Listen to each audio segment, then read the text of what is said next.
So we're wrapping up Women's History Month here. Lots of women making history these days. Now, we know last week we had Dr. Mona in, and we had a Spartan. So we figured if there's any week that we should bring in a Wolverine. Yeah, we got to even the playing field a little bit. We should go ahead and turn to blue as we head into the Final Four. But from the University of Michigan-Flint, our Chancellor, Sue Borrego, is here. Hey, Sue. Good morning. It's nice to be here. How you doing? I'm doing great, and go blue. Yeah, I was going to say, I was in a bar. We were in Chicago this past weekend, and, of course, we all know Loyola won. And then afterwards, everyone was watching the Florida-Michigan game. I'm the only guy in a bar like, go blue! I'm the only one. So. I had Loyola in my brackets. Yeah. Not this far. And I've enjoyed watching them, but I am obviously rooting the other way. Yeah, now that's all right. you guys need is a more charismatic figure than Sister Jean. So that's maybe well, look could be at you. Jalen Rose's grandma. Oh, there. Yes, that's right. That's right. Smack But talking you Sister Jean. you don't mess with Sister Jean. No, it's very tough. So now, Sue, how long have you been the chancellor for University of Michigan-Flint? This is my 4th year. 4th year. And what is one's path to that position? Wow, they're very, very different. And mine was pretty unusual. Mm-hmm. I didn't anticipate being a president or a chancellor. Yeah. And I've been in higher ed for about 25 years. Okay. I was a vice president in student affairs. I did work in enrollment management and university planning. So when this opportunity opened up, it was a search firm that contacted me. Wow. And I came to Flint for an interview. I'd been living in California. Okay. I grew up downriver, and I left here when I was 18. All right. And so And this brought you back. And this brought me back. I told them no 3 times. They called me in November. I was sitting on the beach reading the paper. Yeah. And when I came back for the interviews, there was so much good work going on at U of M-Flint. And to be a regional comprehensive campus, meaning you want to enhance life in the region and provide top quality degrees. Yeah. To be able to be right downtown Flint and do that with the people on campus and the people in the community, it was too good to pass up. And I mean, it really is a beautiful thing. We were just talking about that as we were, flying out of Flint and Bishop this past week, how all, seeing all of our colleges and our education, I mean, it was top notch. I mean, here that what you can do right here in Flint. My son already wants to go to the University of Michigan-Flint, which means I'm already saving lots of money. Well, good. And we have great financial aid packages. So that's a real possibility. But I mean, it's great to know. I mean, just like you have such world-class education right here, I mean, in your backyard. Right. And the great thing about a U of M-Flint degree is our students will tell you all the time that they get to know faculty, the small class sizes. It really is small classes and a big degree. Last night we had an honors a scholarship event. And so we were in a room with students who had won scholarships, and we were in the room with the donors who gave those scholarships. Oh, That's cool. And it is just the coolest event. In fact, there was Dr. Ernestine Smith gave a scholarship in the 90s. She endowed 2 scholarships, one in the name of her late husband. She gave a scholarship to a man who's now at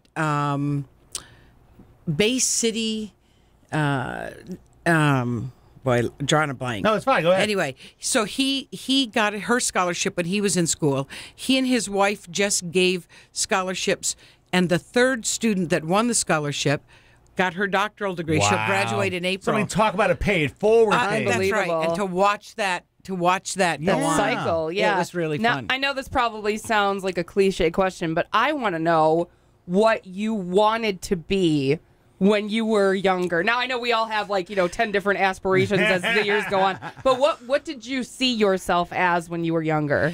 A couple things, because it changed all the time. Yeah. So I always thought I was going to be a detective. That was one thing I thought I was going to be.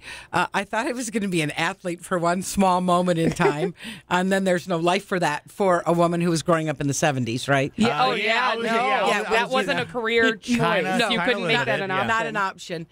And I changed my major 6 times the first 2 years I was in college. So Good for you. Ultimately, I graduated with a 4-year degree that was in communications and and then psych and soc as an associate degree. You're like AJ. She got, you were the same way. You were very bored, so you have like, what is it, a theater and a minor in history? Yeah, I graduated with a double major because, same thing. Yeah. But I love that you switched your majors because I think a lot of people go to school for one thing. They feel like they can't switch because they're already too far into it. And then they end up going back to school later. I mean, if you want to switch, go for it. That's right. I think the opportunity to earn a degree is important. And people have gotten really concerned about, will this degree fit this job? Yes. And everything the research tells us is students graduating now are going to have 7 to 8 different kinds of careers. Yeah. Having a core base 4-year degree that you can build on. I didn't dream I would do a master's degree, and I'm not sure when I was doing my master's degree I even knew what a PhD was.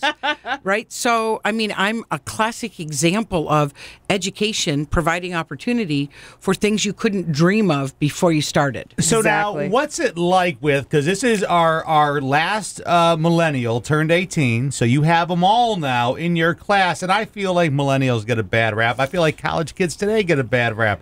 I mean, can you tell people? Let's be honest. The younger generations always get a bad rap. Well, yeah, they do because we got a bad rap because you know why? People don't want to believe that their time is past. That's why there's someone who's still talking about their high school glory days who doesn't want to think that there's a new generation coming up. But how great are these kids? I mean, AJ and I look at just our son's classmates in 5th grade. We're like, they're so great. They're so caring. They're so accepting. They're so empathetic. It's so different than it was. I mean, these are great kids that you're educating. Absolutely. And that is the inspiration every day. The chance to work with young people.